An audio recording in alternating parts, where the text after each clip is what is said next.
함께 각각의 처소에서 수요 예배 함께 하시는 여러분 한 분 한 분을 주님의 이름으로 사랑하고 또 축복합니다. 2020년 9월 23일 수요 예배 사도신경으로 신앙 고백하심으로 함께 예배 시작하겠습니다. 전능하사 천지를 만드신 하나님 아버지를 내가 믿사오며 그 외아들 우리 주 예수 그리스도를 믿사오니 이는 성령으로 잉태하사 동정녀 마리아에게 나시고 본디오 빌라도에게 고난을 받으사 십자가에 못 박혀 죽으시고 장사한 지 사흘 만에 죽은 자 가운데서 다시 살아나시며 하늘에 오르사 전능하신 하나님 우편에 앉아 계시다가 저리로서 산 자와 죽은 자를 심판하러 오시리라. 성령을 믿사오며 거룩한 공회와 성도가 서로 교통하는 것과 죄를 사하여 주시는 것과 몸이 다시 사는 것과 영원히 사는 것을 믿사옵나이다. 아멘. 찬송가 400장 함께 찬송하시겠습니다.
기도하시겠습니다. 하나님 아버지, 은혜와 사랑을 진심으로 감사를 드립니다. 오늘도 우리가 있는 그곳에서 있는 그대로 우리를 부르시고 하나님 앞에 정한 시간에 경건한 장소에 한 마음으로 함께 예배하게 하시니 진심으로 감사를 드립니다. 이 시간 하나님의 거룩하신 이름을 찬양하며 영광을 돌리고자 하오니 충만한 은혜로 우리 가운데 덧입혀 주시옵소서. 자비하신 하나님, 지난 3일 동안도 세상에서 많은 풍파와 유혹과 우리를 넘어뜨리려 하는 사단의 세력들의 유혹을 받았던 때가 많이 있었습니다. 하지만 하나님을 의지하며 그 모든 일들을 잘 이겨낸 우리의 성도들에게 하나님 손을 붙잡아 주시고 그 행한 일에 칭찬하여 주시는 그 하나님의 위로가 이 시간 수요 예배를 드리며 넘치는 은혜를 덧입게 하여 또한 주시옵소서. 또 그리하여 이 시간 기도하는 시간을 통해 하나님께 풍성한 은혜와 긍휼과 위로를 얻고 돌아갈 수 있는 복된 회복의 시간이 될 수 있게 도와 주시옵소서. 코로나로 인하여 많은 국민들과 또 교회와 성도들이 힘든 고난의 행군을 걸어가고 있습니다. 하지만 광야에서 엘리야를 만나 주시고 사도 바울을 훈련시키셨던 그 하나님께서 우리의 광야길에도 동반자가 되어 주셔서 우리가 배고플 때 먹이시고 추울 때 입히시는 그 하나님의 따스한 손길을 이 시기에도 느끼며 살아갈 수 있는 저희 복된 성도들이 되게 하여 주시옵소서. 이 눈물의 시기를 함께 지나고 있는 우리의 작은 또한 교회들을 위하여 기도합니다. 하나님, 우리보다 더 힘들고 어려운 상황 가운데에 하나님께서 주신 목회의 사명을 잘 감당하고 있는 지방 내 작은 교회들, 또한 비전교회, 많은 교회 목회자들, 저들에게 하나님께서 필요한 만나와 메추라기를 공급하여 주셔서 저들의 하나님께서 저들의 우편의 그늘이 되어 주시며 피할 피난처가 되어 주심을 저들이 잊지 않고 늘 하나님께만 도움을 구할 수 있는 그러한 시기가 되어질 수 있도록 하나님 축복하여 주시옵소서. 하나님, 이 나라와 이 민족을 불쌍히 여기시고 위정자들에게 지혜를 허락하여 주시사 대한민국 이 민족이 살 길이 무엇인지를 심각하게 고민하게 하시고 당리당략과 이기주의에 빠져서 서로가 망하는 공멸의 길로 빠지지 말게 하시며 모두 우리가 함께 살 수 있는 살생을 모색하는 이 마음에 힘을 합하는 협치의 정치인들이 또한 저들이 될 수 있도록 하나님, 이 민족을 함께 지켜 보호하여 주시옵소서. 우리 교회에도 하나님의 은혜를 간절히 구합니다.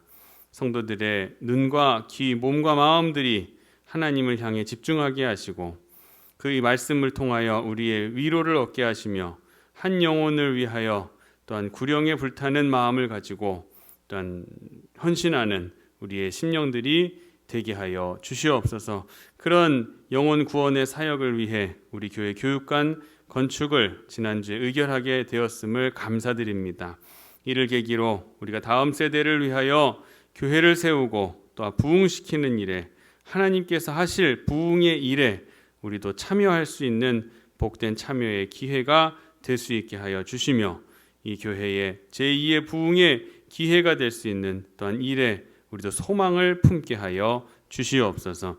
이 시간 주님께서 주시는 말씀을 들고 단에 세우셨사오니 거룩하고 복된 하나님의 말씀에 대언자가 되게 하시고 듣는 우리에게는 성령의 깨우침과 지혜가 충만하게 임하는 복된 시간이 될 수 있도록 하나님께서 함께 하시며 들은 말씀으로 만족하는 것이 아니라 이 말씀을 듣고 지키어 행할 때에 큰 열매 맺는 복된 열매 맺는 우리의 삶이 되어질 수 있도록 하나님 함께하여 주시옵소서. 감사드리며 거룩하신 예수 그리스도의 이름으로 간절히 기도하옵나이다. 아멘. 오늘 우리에게 주시는 하나님의 말씀은 사무엘하 22장 1절에서 4절까지의 말씀을 함께 봉독하시겠습니다. 사무엘하 22장 1절에서 4절까지의 말씀입니다.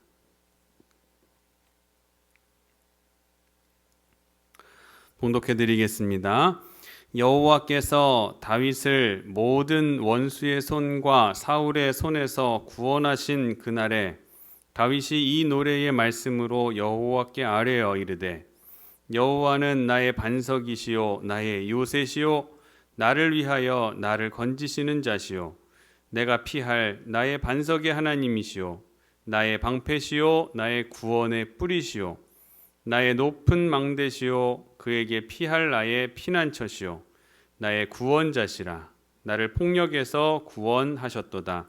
내가 찬송받으실 여호와께 아뢰리니 내 원수들에게서 구원을 받으리로다. 아멘.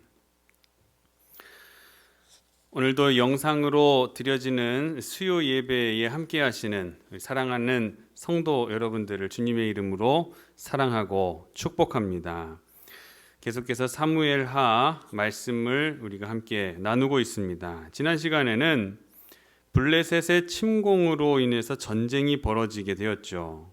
네우웨환이라는 그 사자성어가 딱 들어맞는 시기가 바로 지금 이스라엘의 상황이었습니다. 안으로는 각종 반란이 일어나고 밖으로는 외세의 침입이 있었죠.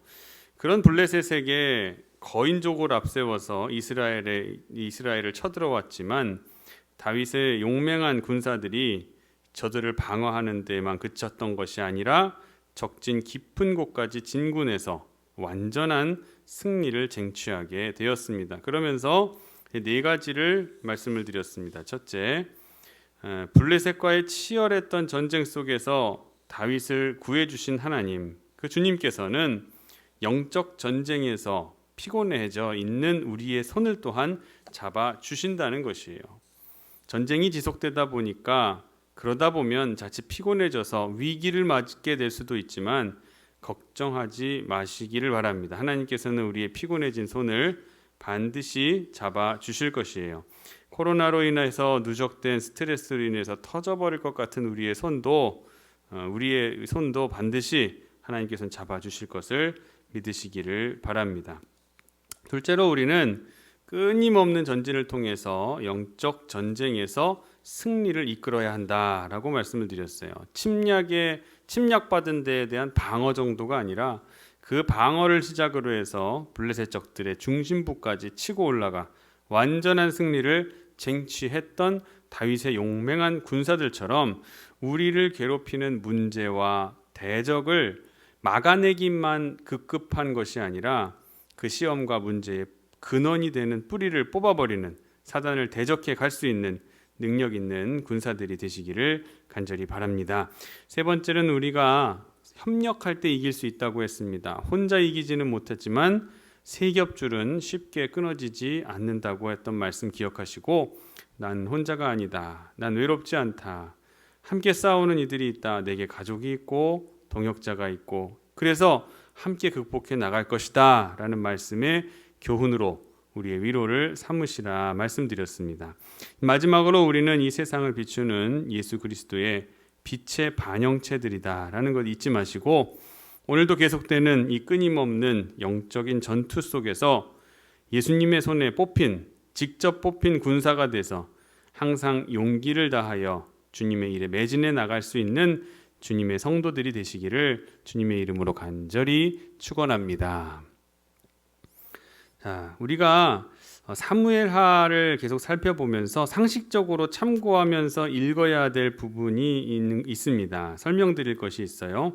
사무엘하는 시간 순서대로 쭉 쓰여진 책이긴 하지만 20장까지는 그렇게 이야기가 쓰여져 있어요. 21장과 22장에서는 다윗 왕의 이야기를 앞서 다루면서 미처 다루지 못했던 왕정의 초기의 일들, 누락되었던 이야기들을 21장과 22장에 다루고 있습니다. 그리고 23장과 24장에 들어서서는 다윗 통치 후기에 일어났던 사건들을 다루고 있습니다. 그러니까 21장, 22장은 다윗 왕정 초기에 미처 다루지 못했던 이야기, 미처 다하지 못했던 이야기, 그리고 23장과 24장은 후기에 다루지 못했던 이야기들, 빼먹었던 이야기들을 이제 기록했다라고 이제 쉽게 생각하시면 될 것입니다. 그 중에서 오늘 특히 본문의 22장은 찬미의 노래가 기록되어 있습니다. 하나님의 구원의 은혜를 감사하는 그 찬미의 노래입니다. 오늘 다윗이 무엇을 찬양했는지를 우리 함께 살펴보시면서 그 나누는 은혜의 시간을 삼으시기를 주님의 이름으로 간절히 축원합니다. 먼저 1절을 보면 1절 여호와께서 다윗을 모든 원수의 손과 사울의 손에서 구원하신 그날에 다윗이 이 노래의 말씀으로 여호와께 아뢰어라고 했습니다. 자, 이제 2절부터 찬양이 시작될 텐데 그 찬양을 왜 내가 지금 하게 되었는지를 1절에서 알려주는 것입니다. 모든 원수의 손과 사울의 손에서 나를 구원하심을 노래를 지어서 찬양했다고 하였습니다. 그렇게 시작된 찬양이 무려 50절이나 되는 긴 분량으로 기록이 되어 있습니다. 이렇게 긴 양은 시편이 아닌 역사서에 기록된 내용으로서는 매우 그 분량이 긴 것이 사실입니다.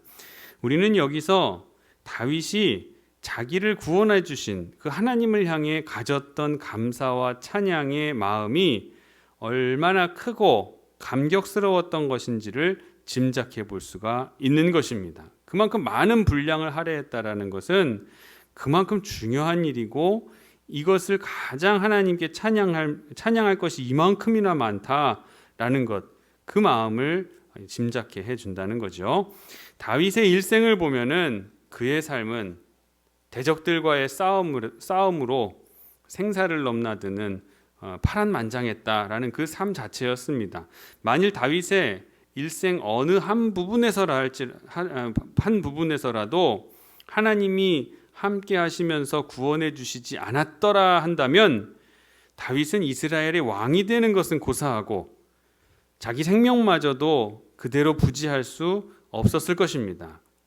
그러므로 다윗은 그 은혜들이 너무 감격스러워서 지금 입술로 하나님을 항상 찬양하고 있는 거예요.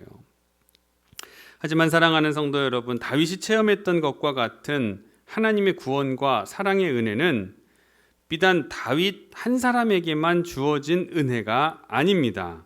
오늘날 우리가 마음껏 하나님의 말씀을 대할 수 있고 마음껏 하나님의 말씀 속에서 하나님을 부르면서 기도할 수 있는 것, 또 우리가 다윗 못지않게 하나님께 은혜를 입었기 때문임을 반영해 주는 것입니다. 우리가 엄밀히 말해서 우리가 받고 있는 하나님의 구원과 하나님의 돌보심과 사랑하시는 은혜는 다윗에게 베풀어 주셨던 것보다도 훨씬 더 소중하고 중요한 것들입니다. 왜냐하면 다윗은 단지 예수 그리스도를 모형적이고 부분적으로만 믿고 이해했던 것임에 반해 우리는 예수님의 실체를 분명히 알고 그리고 알고 믿기 때문에 또 예수님을 통해서 완전한 구원의 은혜를 충만히 받아서 누리는 사람들이 되었기 때문에 어떤 의미가 아니라 다윗보다 우리가 훨씬 더 크고 소중한 은혜를 받았다는 것에 부인할 수 없는 사실을 우리는 알아야 된다는 거예요. 이렇게 볼 때 우리는 참으로 하나님의 사랑과 구원의 은혜를 충만히 받은 사람들이라는 걸 부인할 수 없는 사실입니다. 구원을, 은혜를 충만히 받은 사람들이라는 거예요.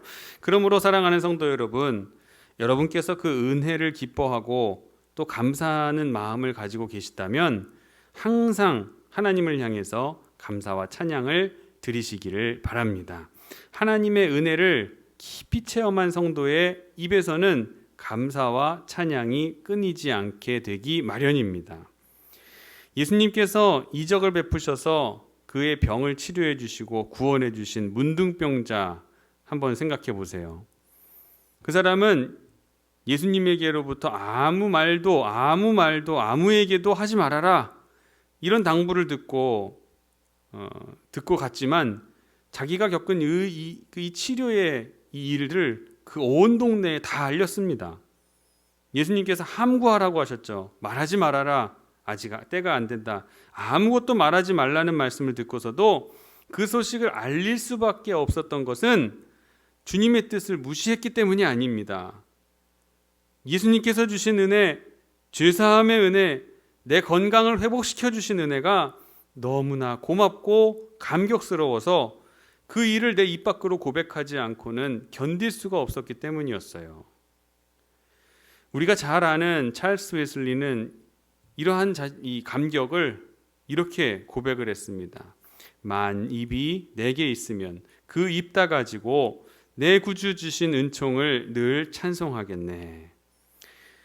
우리 찬송가로 곡조로 부르는 찬송가죠. 만입이 내게 있으면. 웨슬리는 자기 입이 10개가 아니라 10,000개가 있다 해도 그 모든 입을 가지고서 주님의 은총을 늘 찬양하고 싶다고 고백했던 겁니다.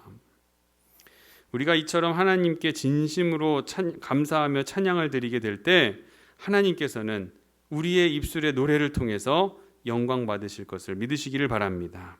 그리고 이 같은 찬양의 삶을, 감사의 삶을 살아갈 수 있을 때에 우리 역시 하나님께서 베푸시는 더 크고 아름다운 은혜를 다윗만 받은 것이 아니라 우리도 체험하게 될 것을 믿으시기 바랍니다. 그리고 또 한 가지 1절에서 얻을 수 있는 교훈이 한 가지 더 있습니다. 바로 하나님을 찬양하고 있는 지금 시점이 언제인지를 우리가 보면, 이걸 보면 교훈을 한 가지 더 얻을 수가 있어요. 여기 보면 다윗이 이 노래로 하나님을 찬양한다라고 하는 시점이 1절에 모든 대적의 손과 사울의 손에서 구원하신 그날이라고 명시되고 있습니다. 가르쳐주고 있어요. 이것이 다윗의 말년을 의미하는 것일 수도 있지만 사무엘서 전체를 통해서 생각해 볼 때에 우리는 여기에서 말하는 구원이라는 것이 단순히 다윗의 생의 마지막이 되어서 경험한 것이 아니라는 것을 알 수가 있게 됩니다. 다시 말하면 다윗은 블레셋 사람 골리앗 앞에 선 전쟁터에서도, 사울에게서 위협을 받을 때 창이 자기 머리 옆으로 스쳐 지나갈 때에도, 압살롬이나 세바의 반란을 통해서 어려움을 겪고 있을 때에도 항상 하나님의 구원하시는 손길을 체험할 수 있었습니다. 이런 모든 경험들을 통해서 다윗은 지금 자기가 겪고 있는 환난의 날이, 환난의 날임과 동시에 이때가 바로 하나님께서 일하시는 구원의 날이라는 것을 분명히 알게 되었다는 거예요. 환난인데 그 환난 날이, 내가 가장 힘든 때가 하나님께서 비로소 일하게 되시는 구원의 날이라는 것을 체험하게 됐다는 겁니다. 그런데 이것은 비단 다윗만의 경험이, 다윗만 경험할 수 있는 것이 아니에요. 이것은 신구약의 성도들 모두의 경험과 고백이 되고 지금 우리 자신들의 경험이 되기도 하는 것입니다. 바로 이것이 본문 1절이 주는 두 번째 교훈이에요. 성도가 당하는 환난이라는 것은, 환난의 날은 환난의 날임과 동시에 하나님께서 일하시는 구원의 날이라는 사실입니다. 성경을 보면 가장 견디기 힘든 어려움을 겪으면서도 하나님의 구원하심으로 결국 승리했던 사람 요셉이 있습니다. 그의 삶을 가장 아름답게 묘사하는 말씀이 공회에서 행했던 스데반의 설교 가운데 나옵니다. 사도행전의 7장 9절 말씀에 스데반이 붙잡혀가지고 공회에서 설교하는 중에, 자신을 변론하는 것이겠죠. 변론하는 중에 이런 얘기를 합니다. 여러 조상이 요셉을 시기하여 애굽에 팔았더니 하나님이 그와 함께 계셔 그 모든 환난에서 건져내사 애굽 왕 바로 앞에서 은총과 지혜를 주심에 바로가 그를 애굽과 자기 온 집의 통치자로 세웠느니라. 아멘. 요셉의 삶을 아름답게 묘사하는 말씀이에요. 즉 요셉은 형들의 시기로 어린 나이에 견디기 힘든 그런 환난을 겪게 되었지만, 여기 스데반 집사님이 말씀 가운데 증언하는 것처럼 하나님이 저와 함께 계심으로써 그 모든 환난에서 건져내 주셨다라는 거예요. 하나님께서는 고통과 시련, 환난의 순간에 처한 요셉의 고통을 면제시켜 주시는 대신에 그 모든 고통과 환난 가운데 친히 함께 하심으로써 그를 구원해 주신 것입니다. 그러니까 우리가 질병이 없게, 또는 환난이 없게, 어려움이 없게 하는 것이 꼭 하나님의 방법만이 아닌 거예요. 우리의 생각으로는 이것이 어려움을 빨리 겪지 않게 되는 것이 하나님의 응답이라고 생각하실 수 있지만, 하나님의 방법에 보면은 이 환난을 잘 겪어서 이겨내는 것이 하나님의 방법이라는 거예요. 잘 이기는 것, 없애주시는 것이 아니라, 요셉의 환난을 없애주시는 것이 아니라 요셉이 환난을 잘 견뎌낼 수 있도록 그 옆에서 도와주신다는 거예요. 가장 어려울 때 그 곁에 계셔 주시겠다라는 거예요. 모세도 있잖아요. 모세는 자기 백성이 이 애굽에서 압제와 고통당하고 있었지만 그 가운데서 하나님께서 구원을 행하실 것이라는 사실을 분명히 믿고 있었어요.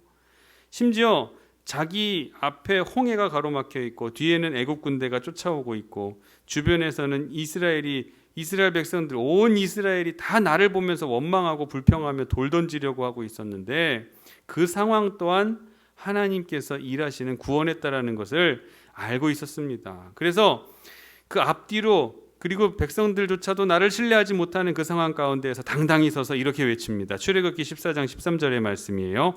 모세가 백성에게 이르되 너희는 두려워하지 말고 가만히 서서 여호와께서 오늘 너희를 위하여 행하시는 구원을 보라. 너희가 오늘 본 애굽 사람을 영원히 다시 보지 아니하리라. 아멘. 사랑하는 성도 여러분, 환난과 고난의 순간은 동시에 하나님께서 일하시는 구원의 날이 된다는 것을 꼭 믿으시기를 바랍니다.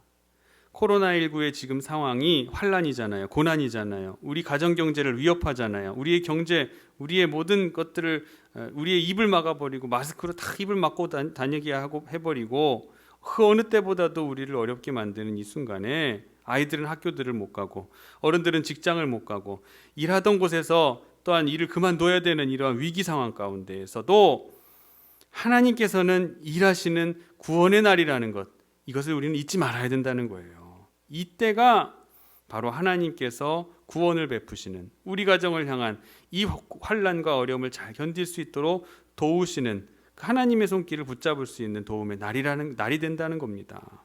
그래서 이때 다른 것을 붙잡으시면 안 됩니다. 어렵다고 환난이 된다고 고난이 된다고 하나님 외에 다른 것들로 자꾸 우리 마음에 위로를 주려고 하는 노력은 잠깐은 여러분의 마음 가운데 위로는 얻을 수 있을지 모르지만 장기적인 관점으로 먼 미래를 보고서 우리가 바라볼 때 이것은 결코 바람직한 극복의 방법이 될 수가 없는 것이라는 걸 우리는 꼭 잊지 말아야 됩니다. 때로 우리는 하나님의 뜻 가운데 살다가 풀무불같이 견딜 수 없는 시련에 빠지게 될 수도 있습니다. 또 불의에 타협하지 않고 의를 지키며 살려고 하다가 다니엘처럼 사자굴 속에 들어갈 수도 있어요. 공경에 빠지게 될 수도 있습니다. 그러나 그 고통 가운데 여러분 혼자 있다 생각하지 마시기를 바랍니다. 그 고통과 시련의 순간에 구원의 하나님께서는 더욱 여러분 가까이 다가오시며 도리어 확실한 증거로서 여러분의 구원을 드러내 주실 것입니다. 하나님의 구원의 길, 부디 이 사실을 믿음으로써 어떤 어려움에도 굴하지 않고 자기 주변 상황에 동화되거나 불의에 타협하거나 그렇게 하지 마시고 하나님의 정의와 진리, 구원하심은 반드시 나와 함께 계신다. 나와 가까이 계시다. 이 어려울 때일수록 세상 가운데 여러분의 믿음과 신앙을 드러낼 수 있는 계기로 삼는 여러분 되시기를 주님의 이름으로 간절히 원합니다. 그리고 이어서 2절과 3절의 말씀을 봅니다. 이르되 여호와는 나의 반석이시요 나의 요새시요 나를 위하여 나를 건지시는 자시요 내가 피할 나의 반석이요 반석의 하나님이시요 나의 방패시요 나의 구원의 뿌리시요 나의 높은 망대시요 그에게 피할 나의 피난처시요 나의 구원자시라 나를 폭력에서 구원하셨도다. 여기서 우리는 다윗이 하나님을 묘사하는 이 내용을 통해서 또 한 가지의 교훈을 발견할 수 있습니다. 바로 하나님이 보호하신다는 거예요. 다윗이 얼마나 심한 고난과 장애물을 통과해서 왕이 되었는지 여러분 아시잖아요. 사울이 죽을 때까지 다윗은 도망자의 신분으로 무수한 사망의 위협과 두려움 가운데에 살 수밖에 없습니다. 살아왔습니다. 왕이 된 이유는 달라질까요? 분열을 겪었죠. 전쟁과 같은 시련을 겪다가 나라를 겨우 통일했고 그 와중에도 요압을 대표로 하는 신하들의 권력 다툼 또 그로 인해서 죽고 죽이는 참상 다 견뎌낼 수밖에 없었습니다. 뿐만 아니라 그 후에 자기 범죄 때문에 온갖 수모와 수치 심지어 자기 몸으로 낳은 아들을 피해서 도주해야 되는 그런 시련을 겪기도 했습니다. 여러분, 만일 이 모든 일 가운데에 하나님이 계시지 않았다면 다윗이 어떤 방법으로 극복할 수 있었겠습니까?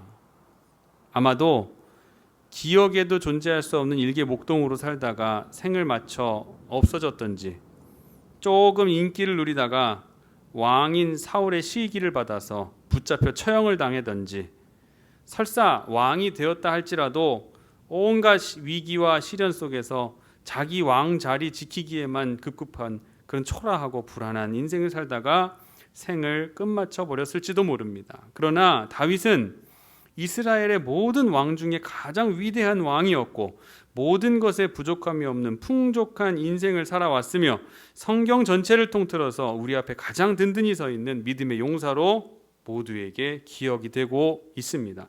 이렇게 다윗이 흔들림 없이 살아갈 수 있었던 비법을 오늘 본문을 통해 우리에게 알려주고 있는 겁니다. 오늘 말씀에서 고백하는 것처럼 하나님께서 나의 반석이 되셨기 때문인 줄 여러분들은 믿으시기를 바랍니다.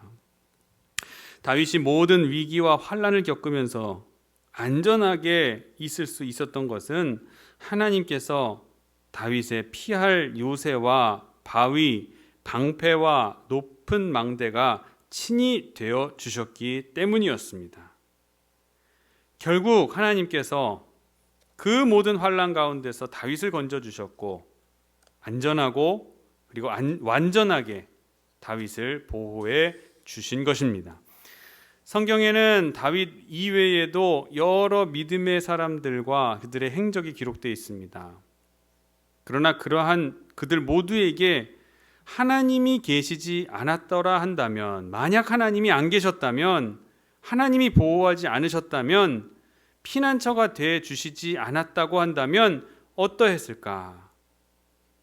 아브라함이 아무 소망 없이 살다가 믿음의 조상으로 우리 앞에 세워질 수 있었던 것은 하나님께서 그를 택하시고 75세에 부르시고 축복하셨기 때문에 그래요. 요셉이 모든 환난과 인생 역경을 견디면서 애굽 총리로 만인의 생명을 구원한 축복된 사람으로 설 수 있었던 이유는 하나님께서 그의 삶의 인도자가 되셨기 때문인 줄을 믿으시기 바랍니다. 모세가 애굽에서와 광야에서 애굽 사람들과 이스라엘 백성들 앞에서 행한 놀랍고 위대한 그 모든 일들은 결국 누가 하신 것이에요? 하나님이 하신 것이었어요. 이들 모두의 생애에 있어서 하나님이 함께하지 않으셨다면 어땠을까? 아무 의미 없고 가치 없는 평범하거나 아니면 평범 이하의 비참한 인생으로 그냥 살아갈 수밖에 없게 되었을 거예요. 사랑하는 성도 여러분, 우리의 삶도 마찬가지일 수밖에 없습니다. 성도로 살아가는 우리의 삶에 있어서 하나님이 없는 인생, 하나님의 도우심을 경험하지 못하는 인생은 생각할 수도 없고 생각하고 싶지도 않은 것이라고 할 수가 있는 거예요. 왜냐하면 우리 모든 성도들의 삶의 의미와 목표가 우리 예수님께 있기 때문입니다. 그러므로 이 시간 다시 우리가 잊지 말아야 할 참된 삶의 의미이고 또 목표 그 자체이신 예수 그리스도를 여러분 10년 가운데 더 깊숙이 새길 수 있게 되시기를 간절히 바랍니다. 그분으로 인해서 여러분의 삶과 생명이 더 아름답고 풍성하며 귀한 모습으로 세워지게 되시기를 간절히 원합니다. 마지막입니다. 4절 말씀 함께 봅니다. 내가 찬송받으실 여호와께 아뢰리니 내 원수들에게서 구원을 받으리로다. 아멘. 4절을 보면 다윗 자신이 자기가 드린 기도에 대한 응답의 자세가 어땠는지를 엿볼 수가 있습니다. 응답에 대해서 깊은 확신이 있다는 것을 알 수가 있어요. 실제로 다윗은 일평생 하나님께 기도함으로 그때그때마다 하나님의 기도 응답을 체험받았습니다. 응답을 체험했어요. 이런 체험이 다윗 자신에게 더 확신에 찬 기도를 드릴 수 있도록 도와주게 되었던 거예요.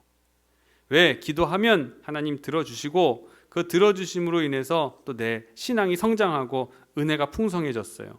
그러니까 다음 기도할 때는 지난번처럼 기도했으니까, 지난번에도 들어주셨으니 이번에도 아마 들어주실 것이다, 그런 확신을 가지고, 분명한 확신을 가지고 다시 기도할 수 있게 됐다는 거죠. 응답이 많은 성도님들은 확신에 찬 삶을 살아갈 수밖에 없습니다. 그런데 이러한 하나님의 기도, 응답 기도는 비단 이스라엘의 왕이라는 신분을 가진 다윗에게만 특수하게 적용되는 예외 조항이 아닙니다. 우리 모든 성도들에게 역시 하나님을 온전히 의지하며 확신에 찬 기도를 드리게 될 수 있는 그런 권리도 우리에게 있다라는 거예요. 우리가 확신에 찬 기도를 드리면서 하나님 앞으로 나가게 될 때 하나님께서도 반드시 응답해 주실 것을 여러분 잊지 마시기를 바랍니다. 하나님께서 반드시 응답해 주실 것이라고, 그건 제 말이 아니에요. 응답해 주실 것이라고 하나님께서는 여러 차례 성경을 통해서 확 약속해 주셨어요. 이런 다윗의 모습은 오늘 우리도 내가 무언가 하나님께 바라는 것이 있을 때 어떤 자세로 기도하는 것이 좋은지를 가르쳐 주는 것입니다. 그것은 바로 전적으로 신뢰하는 확신에 찬 기도를 하나님 앞에 드려야 한다는 것이에요. 하나님께서는 우리의 심령을 살피시고 그 마음을 다 아시는 분이에요. 그러한 하나님 앞에 우리가 기도하면서 마음의 믿음도 없이 맹목적으로 내가 그냥 말만 내뱉어대고 아무 확신 없이 그냥 입술로만 기도하게 된다면 그 기도를 하나님께서는 들으실 리가 있겠느냐는 거예요. 이런 의미입니다. 복음서에서 보면은 예수님 앞으로 귀신 들린 아들을 고쳐달라고 한 아버지가 나옵니다. 마가복음 9장이에요. 이 아버지는 자기 가정의 비극을 가지고 예수님 앞에 나왔지만 온전한 확신이 없었습니다. 예수님이 전능하신 분이고 병도 고칠 수 있는 분이라는 말만 듣고 왔지, 그래서 만에 하나 그리고 어떻게든 해주실 수도 있겠지 하는 반쪽 기대를 가지고 예수님 앞으로 나온 거예요. 예수님에 대한 온전한 믿음이 없었기 때문에 부탁도 이렇게 예수님께 부탁합니다. 마가복음 9장 22절이에요. 귀신이 그를 죽이려고 불과 물에 자주 던졌나이다. 자기 아들을 이렇게 던진다는 거예요. 그러나 무엇을 하실 수 있거든 우리를 불쌍히 여기사 도와주옵소서. 예수님 더 이상 막지 못하면 이 아이는 곧 죽게 될 수도 있습니다. 그러니 뭐라도 좀 하실 수 있는 일이 있다면 저 좀 도와주셔서 이 일을 좀 막게 해주세요. 좀 진정케, 완전 치유는 못한다 할지라도 완화 정도 될 수 있도록, 그리고 진정할 수 있도록 좀 도와주세요. 그렇게 사정하는 겁니다. 그런데 예수님께서 이 말씀을 들으시고 23절에 이렇게 말씀하십니다. 예수께서 이르시되 할 수 있거든이 무슨 말이냐? 믿는 자에게는 능히 하지 못할 일이 없느니라. 아멘. 이 말씀에 담긴 의미가 바로 이겁니다. 구하기 전에 먼저 확고한 믿음을 가져야 한다는 것을 가르치셨습니다. 이것은 우리에게도 기도를 하고도 확신하지 못하고 의심하는 우리에게 주시는 주님의 동일한 책망이라고 생각할 수 있어야 됩니다. 자, 그럼 우리도 이런 책망받지 않기 위해서 어떻게 해야 될까요? 무언가 하나님 앞에 기도해야 될 제목이 있다면 간절히 구하되 의심을 버리고 믿음으로 기도하시기를 바랍니다. 응답받는 기도의 비결은 다른 데에 있지 않습니다. 바로 믿음에 있는 거예요. 기도 응답의 확신성과 관련해서 예수님께서는 또 이렇게 비유로 말씀하십니다. 내가 진실로 너희에게 이르노니 누구든지 이 산더러 들리어 바다에 던져지라 하며 그 말하는 것이 이루어질 줄을 믿고 마음에 의심하지 아니하면 그대로 되리라. 우리 이 말씀을 읽고 아멘 아멘 하지만 이 말씀의 속뜻은 이런 거예요. 오죽했으면 예수님께서 이런 말씀을 해주셨을까 하는 그런 생각을 가지고 이 말씀을 들어야 돼요. 무화과 나무를 저주하셨어요. 이파리밖에 없고 먹을 것이 없어서 저주하신 후에 한참 갔다가 오니까 성전 정화하시고 나오니까 그 나무가 진짜 말라버린 거예요. 제자들이 깜짝 놀랐던 겁니다.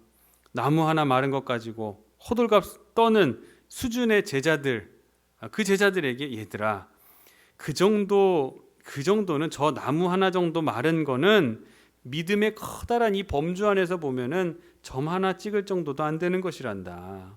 너희가 진짜 믿음을 가질 수만 있다면 산을 들어 바다에 던져지라는 말도 담대하게 할 수 있게 될 것이다 라고 말씀하신 거예요.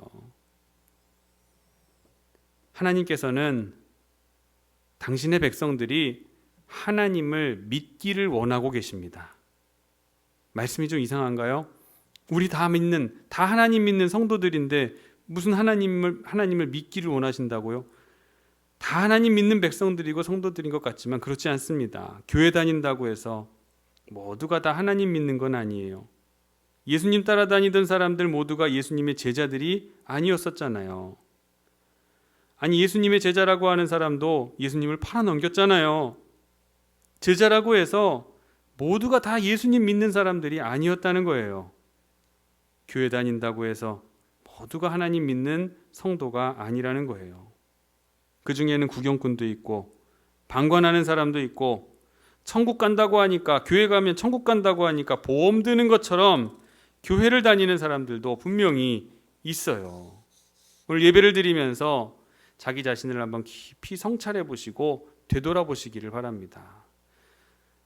불신을 선동하는 이 사단의 미혹을 물리치시고 영원히 신뢰할 수 있는 주님의 신실하심을 기도와 삶으로 고백해 가시기를 간절히 원합니다.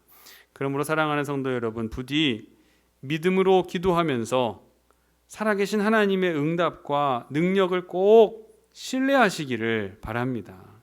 이미 주신 것을 믿고 감사하시는 신앙이 되시기를 바랍니다.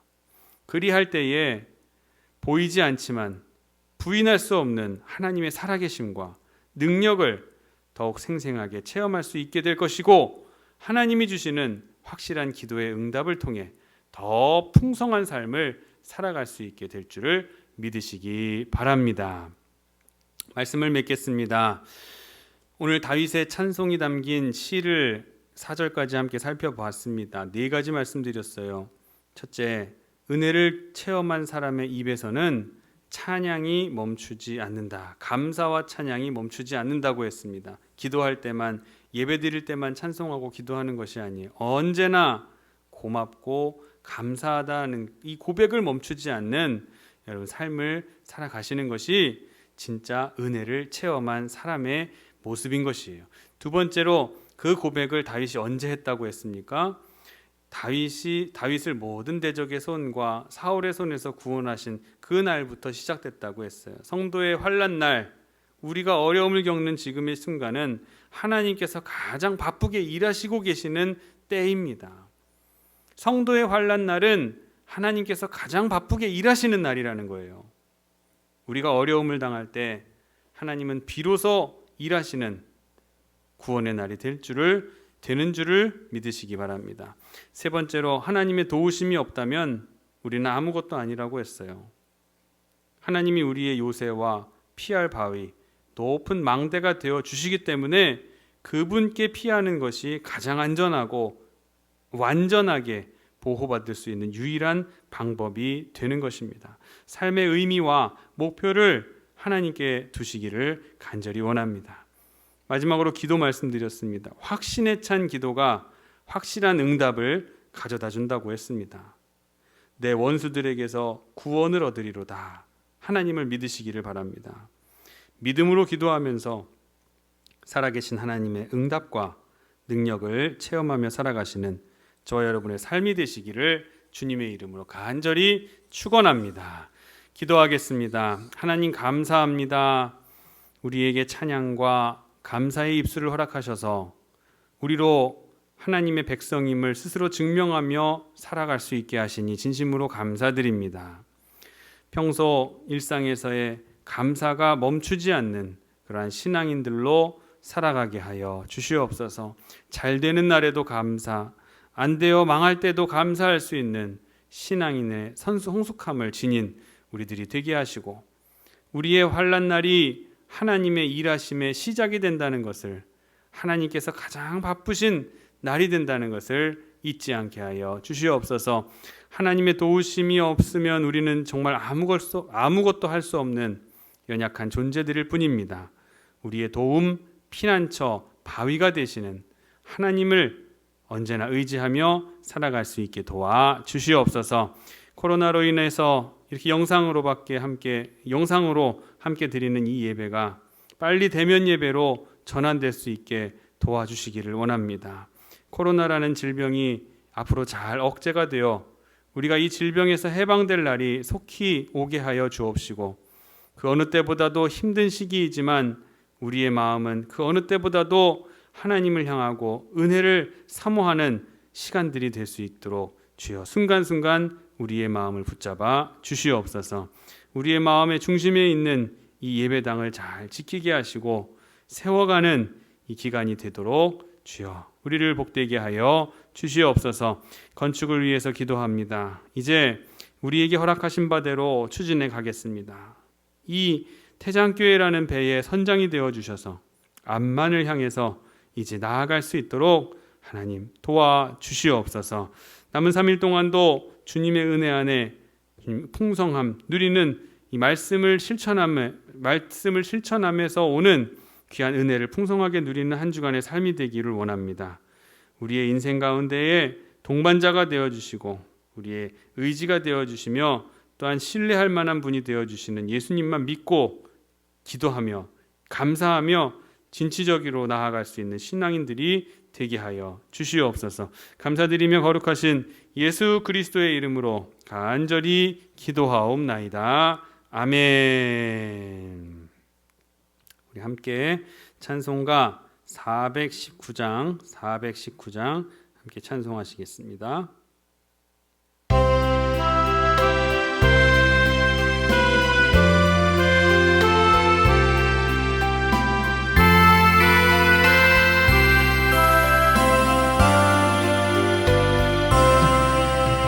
주 나에게 믿 내가 편안히 쉬네. 밤 깊고 비바람 불어쳐도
교회 소식을 말씀드리겠습니다. 지난 주일 임시당회 결과를 좀 말씀드리겠습니다. 투표 결과 가지고 있는 예산 범위 안에서 철골 구조가 아니라 철근 콘크리트 구조가 아니라 철 구조로 짓는 건물로 우리 교육관 4층으로 짓기로 결의를 했습니다. 기도해 주신 여러분들께 진심으로 감사를 드리고 앞으로 결정된 것이니만큼 이제 속도감 있게 추진해 나갈 수 있도록 우리 건축위원들을 위해서 많은 기도, 특히 우리 건축위원장으로 수고하시는 장로님을 위해서, 황선배 장로님을 위해서 많이 기도해 주시기를 부탁드립니다. 그리고 같이 보내드리는 문자로 경로를 보내드렸죠. 회의록을 볼 수 있도록 경로를 보내드렸습니다. 이 회의 영상은 일주일이 지나고 비공개로 전환이 됩니다. 비공개가 될 때는 지금도 다른 사람들은 볼 수 없고 이 경로를 통해서만 접속을 해야 볼 수가 있습니다. 그런데 일주일이 지나고 제가 비공개로 닫아 놓으면 유튜브 회원이신 분들만, 로그인 하신 분들만 이 영상을 시청하실 수 있습니다. 일반 가입하지 않고 그냥 경로를 통해서만 보시는 분들은 일주일이 지나면 닫혀지게 됩니다. 이 점 유념하시고 유의하시고 이용에, 영상 시청에 불편함 없으시기를 바랍니다. 우리 태장교회 지난 8월 19일부터 오랜 기간 지금 영상으로만 예배를 드리고 있습니다. 전환을 정부 시책에 동참을 하면서 사회적 거리두기를 모범적으로 잘 이행하고 있는 우리 교회인데, 그렇다고 해서 예배까지 소홀하게 생각되고 여겨져서는 안 될 것입니다. 예배는 우리 신앙인들에게 있어서 목숨과 같은 것이고 생명과 같은 것이기에 우리의 생명, 우리의 숨이 다하는, 숨이 차면 안 되지 않습니까? 우리 생명을 잘 유지할 수 있도록 예배를 통해서 호흡하실 수 있는 여러분 되시기를 간절히 바랍니다. 이번 주에 교회 청소는 희락속입니다. 잘 기억하셔서 속장님과 함께 속도원님들 오셔서 교회를 청결히 유지하는데 도움을 주시기를 바랍니다. 축도하심으로 오늘 수요 예배 마치도록 하겠습니다. 지금은 모든 사망 권세를 이기시고 부활의 영광으로 우리에게 나타나신 예수 그리스도의 은혜와 그 아들을 우리에게 보내신 아버지 하나님의 무한하신 사랑하심과 우리와 함께 하셔서 부활의 기쁨을 가지고 늘 살아가게 하시는 임마누엘 하신 성령님의 감화, 감동, 역사, 내조, 충만, 교통, 인도하심이 잊지 말아야 할 참된 삶의 의미, 목표 그 자체이신 예수 그리스도를 우리의 도우심과 피난처로 삼아 살아갈 수 있기를 간절히 결단하며 돌아가는 사랑하는 성도들의 머리머리 위에와 코로나19로 고통받고 고난받는 하나님의 교회들과 성도들, 영과 육의 질병에서 회복시켜 주시기를 원하는 우리 모든 사랑하는 지체들, 성도들의 사업과 직장과 학업과 진로와 배우자와 태의 열매와 또한 이제 출산하게 될 아기를 건강한 출산을 위해서 기도하는 우리 사랑하는 자녀들 위에 지금으로부터 영원토록 함께 하시기를 간절히 축원하옵나이다. 아멘.